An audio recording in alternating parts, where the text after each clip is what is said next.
Didampingi kuasa hukum, puluhan pengusaha catering melapor ke Polda Sumsel setelah menjadi korban penipuan oknum mitra bakul digital bernama Sutio Putra Gentakarya. Mereka dijanjikan peluang menjadi mitra penyedia makan bergizi gratis dengan nilai realisasi mencapai 3 miliar rupiah.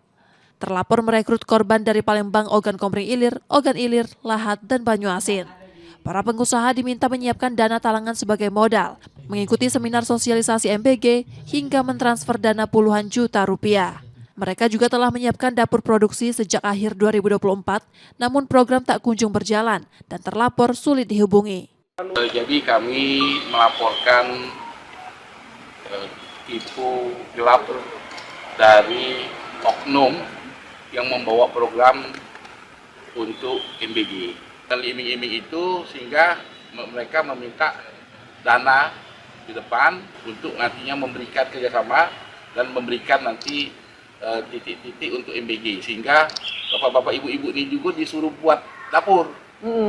Nah, sudah banyak yang sudah buat dapur, sudah banyak yang sudah, tapi rupanya tidak do sampai hari ini tidak ada realisasi sama sekali. Polisi kini melakukan penyelidikan melalui Subdit 3 Jatanras di Treskrimum Polda Sumsel. Di dalam seminar tersebut kemudian terlapor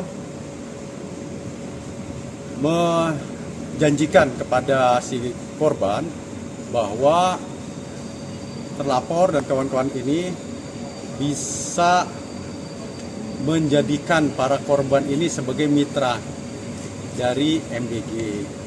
Sampai hari ini, sampai sekarang, ternyata janji dari si pelaku ini tidak terpenuhi.